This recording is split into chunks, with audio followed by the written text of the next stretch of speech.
Good evening student, कैसे हैं आप? सभी अच्छे हैं? देखिए, हम जो आज टॉपिक लेके आए हैं वो कूलाम का नियम है।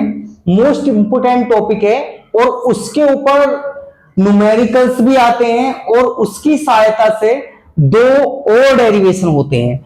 तो हम जो बात कर रहे हैं आपसे, बात समझाना जो चाह रहे हैं, कूलाम्स का नियम समझाने के लिए चाह रहे हैं, बहुत वेरी इजी तरीके से। आपको बिल्कुल भी रटने की जरूरत नहीं होगी। आपको 1 मिनट में, अगर आपने चाहा तो 1 मिनट में याद हो सकता है।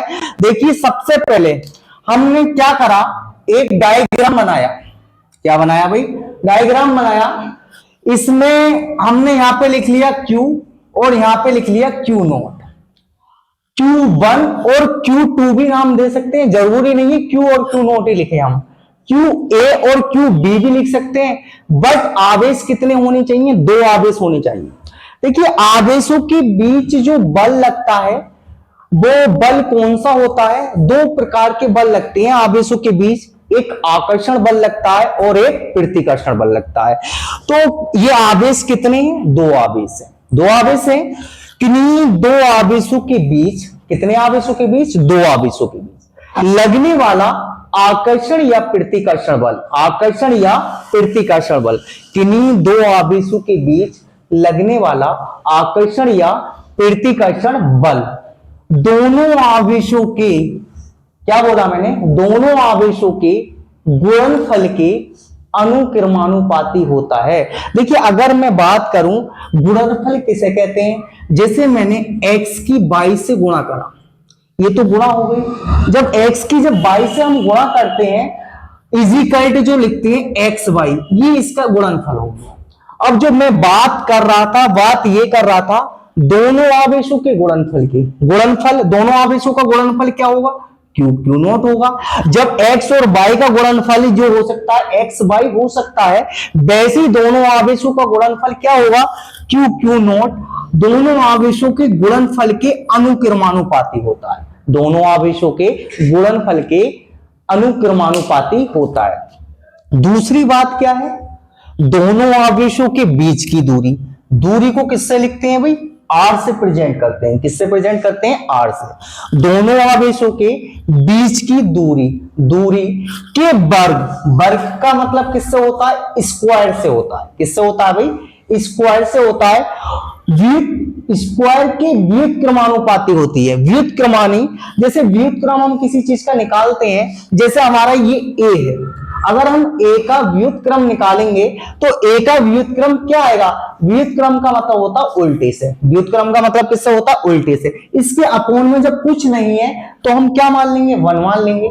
हमेशा हर एक की गुणा में और भाग में कितना होता है? 1 होता है। अगर इसका व्युत्क्रम देखेंगे तो क्या आएगा? 1/A आएगा। क्या आएगा भाई? 1/A आएगा इसका। तो हमने जो बात कर रहे हैं दोनों आवेशों के बीच की दूरी के वर्ग, वर्ग का मतलब पावर कितनी होनी चाहिए? 2। पावर कितनी होनी चाहिए? 2 के व्युत्क्रम के अनुक्रमानुपाती होता है, यानी कि R स्क्वायर के व्युत्क्रमानुपाती होता है।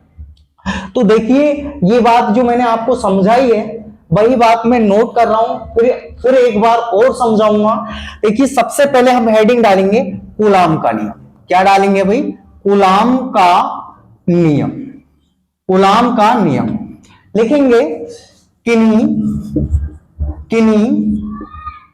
2 आवेशों के बीच, आवेशों के बीच लगने वाला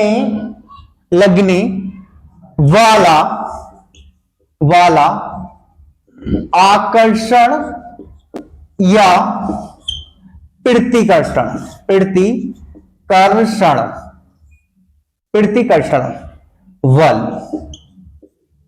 दोनों, क्या बोला मैंने? किन्हीं 2 आवेशों के बीच लगने वाला आकर्षण या प्रतिकर्षण बल, दोनों आवेशों के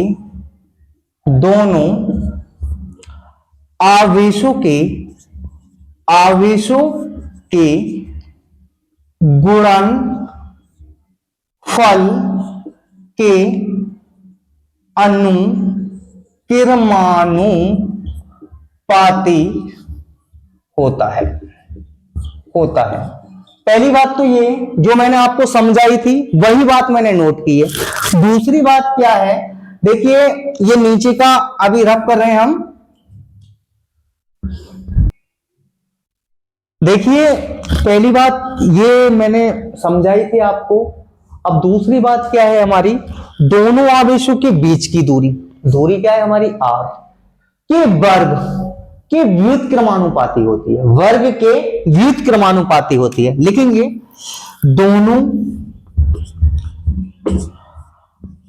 आवेशों के बीच की दूरी के वर्ग के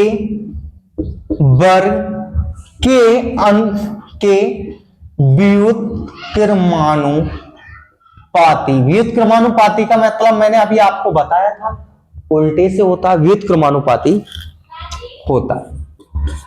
अब देखिए भाई ये तो इसकी थ्योरी हो गई, हम इसे सिद्ध कैसे करेंगे, प्रूव करेंगे इसी बात को। देखिए जो बात मैंने नोट करी है वही बात अब हम इक्वेशन में लिखेंगे। इक्वेशन में कैसे लिखेंगे, पहली बात उसने क्या बोला है, दोनों आवेशों के बीच लगने वाला आकर्षण या प्रतिकर्षण बल, आकर्षण या प्रतिकर्षण बल दोनों आवेशों के गुणनफल के अनुक्रमानुपाती होता है। इक्वेशन हमारी एक हो गई। अब उसने बोला दोनों आवेशों के बीच की दूरी, दूरी क्या है हमारी r, वर्ग का मतलब पावर 2 से होता है, व्युत्क्रम का मतलब मैंने आपको अभी बताया था उल्टे से होता है। तो अब दोनों आवेशों के बीच की दूरी के वर्ग के व्युत्क्रमानुपाती होता है। इक्वेशन कितनी हो गई 2। अब आपको मैं थोड़ी सी एक एक्स्ट्रा बात बताऊंगा। देखिए बेटे जैसे हम A अनुक्रमानुपाती है B का और A अनुक्रमानुपाती है C का, A अनुक्रमानुपाती है किसका, D का। आपने ये देखा ये A है, इन तीनों लोगों के अनुक्रमानुपाती है। मान लीजिए A जो है एक ठेकेदार है या बॉस है, इसके नीचे कितने लोग काम कर रहे हैं, 3, इससे कितने लोग जुड़े हुए हैं, 3। तो हम एक साथ इसे लिख सकते हैं A अनुक्रमानुपाती B C D के। इसलिए हम आपको मैं बताना क्या चाह रहा था, समझाने क्या चाह रहा था, मैं समझाने ये चाह रहा था क्यों क्यू नोट किसके, F के, 1/r² किसका, F का। तो हम इसे एक बार में लिख सकते हैं। लिखेंगे समीकरण 1 व 2 को संयुक्त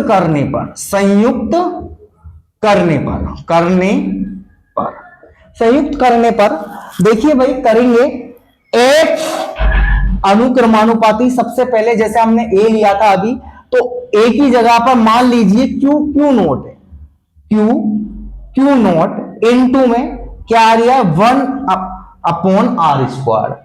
जब भी हम अनुक्रमानुपाती का चिन्ह हटाते हैं तो क्या आता है, कांस्टेंट वैल्यू आती है। देखिए क्या आ जाएगा हमारा, F बराबर 1/4πε0k इनटू में क्यू नोट की अगर हम 1 से गुणा करेंगे तो क्या आएगा, क्यू नोट ही आएगा। क्यू नोट अपॉन में क्या चल रहा है, r²। ये जो हो गया हमारा कूलॉम के नियम का फॉर्मूला हो गया। अगर हम एक लाइन और बढ़ाना चाहें तो बढ़ा भी सकते हैं। वायु के लिए के बराबर कितना रखते हैं, 1 रखते हैं। और के होता क्या है, के जो होता है एक परावैद्युतांक होता है। क्या होता है भाई, परावैद्युतांक होता है। जैसे लिख सकते हैं F बराबर 1/4πε0 क्यू नोट अपॉन में r²। क्योंकि गुणा में 1 की कोई भी वैल्यू नहीं होती, किसी की भी अगर हम 1 से मल्टीप्लाई करें या डिवाइड करें वही का वही रहता है। आपको समझ में आया, देखिए अच्छे से आप समझ सकते हैं। और समझने के साथ साथ मैंने ये समझाने के साथ साथ मैंने आपको ये नोट भी कर दिया है ताकि आप अच्छे से इसका रिवाइज कर सके।